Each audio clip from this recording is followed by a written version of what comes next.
دوستو ایک بھائی نے سوال معلوم کیا ہے کہ اگر بیوی حیض میں ہو یعنی حالت حیض میں ہو تو کیا اس سے پچھلی شرمگاہ میں فائدہ اٹھانا جائز ہے یا نہیں، یعنی پچھلی شرمگاہ میں اس سے ہم بستری کر سکتے ہیں یا نہیں اگر بیوی حیض کی حالت میں ہو۔ تو اس کے بارے میں شرعی نقطہ نظر کیا ہے، شریعت نے کیا کہا ہے، اس کے بارے میں آج کی ویڈیو میں ہم بات کریں گے انشاءاللہ۔ دیکھیے اس مسئلے کا جواب یہ ہے کہ ایسا کرنا شرعاً حرام ہے، ناجائز ہے اور گناہ کبیرہ ہے، یعنی بہت بڑا گناہ ہے۔ اگر غلطی سے ایسا عمل ہو جائے یعنی حیض کی حالت میں بیوی سے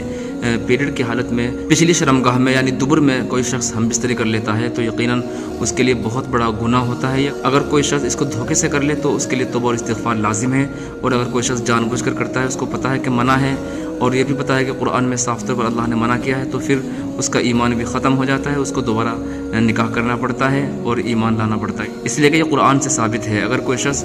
اس کو جان بوجھ کر کے اس کام کرتا ہے، دبر میں کوئی شخص اگر ہم بستری کرتا ہے تو یہ قرآن کی سراسر خلاف ورزی کرتا ہے، اور آیت قرآنی کا انکار کرنا یہ کفر کے قریب ہوتا ہے، کفر کہلاتا ہے۔ لہذا ایسا شخص توبہ کرے اور دوبارہ نکاح نہ کرائے، اور اگر غلطی سے ہو جائے، دھوکے سے ہو جائے تو اللہ سے توبہ اور استغفار کرنا لازم ہے۔ دونوں کی رضامندی ہے تو دونوں کے لیے، اور اگر دونوں میں سے کسی ایک کی رضامندی ہے تو پھر اس کے لیے۔ کوئی شخص اگر اپنی بیوی سے حیض کی حالت میں جمع کرتا ہے، ہم بستری کرتا ہے، اور بیوی کے جو ایام ہیں یعنی حیض کے جو ایام ہیں وہ شروع کے ہیں، تو اس کو چاہیے کہ 1 دینار صدقہ کرے تاکہ گناہ دھل جائیں، اور اگر وہ آخری ایام میں یعنی جب حیض ختم ہوتا ہے اس وقت کرتا ہے تو پھر اس کو چاہیے کہ وہ نصف دینار صدقہ کر دے تاکہ گناہ دھل جائے۔ تو یہ بہت بڑا گناہ ہے، حیض کی حالت میں بیوی سے ہم بستری کرنا یہ سخت گناہ ہے، اللہ سے توبہ کرنا چاہیے اور ایسا عمل ہرگز نہیں کرنا چاہیے۔ رہا مسئلہ دبر کا، تو دبر چاہے بیوی حیض میں ہو یا حیض کے علاوہ میں ہو، دبر میں جمع کرنا بالکل حرام ہے۔ دبر یعنی پچھلی شرمگاہ میں بیوی سے ہم بستری نہیں کر سکتا ہے، چاہے بیوی حیض میں ہو چاہے بیوی حیض میں نہ ہو، قرآن نے صاف طور پر اس کو منع کیا ہے، ٹھیک ہے، اس لیے بہت بڑا سخت گناہ ہے۔ اور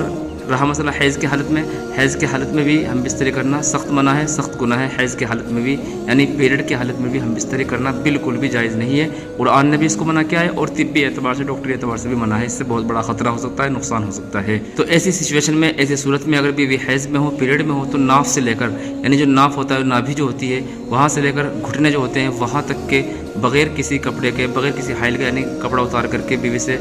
فائدہ اٹھانا بالکل بھی جائز نہیں ہے، اس سے جمع کا خطرہ پیدا ہو جاتا ہے۔ اگر کپڑا پہن رکھا ہے بیوی نے تو پھر ایک ساتھ لیٹ سکتے ہیں، بیوی نے کپڑا پہن رکھا ہے، کپڑا حائل ہے بیچ میں، تو پھر بیوی کے ساتھ میں بھی لیٹ سکتے ہیں اور کوئی حرج نہیں ہے، کوئی پرابلم نہیں ہے، باقی پورا بدن اس سے فائدہ اٹھا سکتے ہیں۔ ناف سے لے کر کے گھٹنے تک کا حصہ چھوڑ کر کے پورے جسم سے بیوی سے فائدہ اٹھا سکتے ہیں، لیکن شرط یہ ہے کہ بس ناف کا جو حصہ ہے، شرمگاہ کا جو حصہ ہے، وہاں پر بغیر کسی حائل کے چھونا یا اسی طریقے سے وہاں پر اس سے لمس کرنا حیض کی حالت میں جائز نہیں ہے، اس سے جمع کا خطرہ پیدا ہو سکتا ہے۔ تو یہ چند باتیں ہیں اس تعلق سے، امید ہے بات آپ کی سمجھ میں آئی ہوگی۔ آپ کے بھی کوئی مسائل ہو، کوشچن ہو، کمنٹ باکس میں لکھیں، اگلی ویڈیو میں انشاءاللہ اس کو بتلایا جائے گا۔ السلام علیکم ورحمۃ اللہ وبرکاتہ۔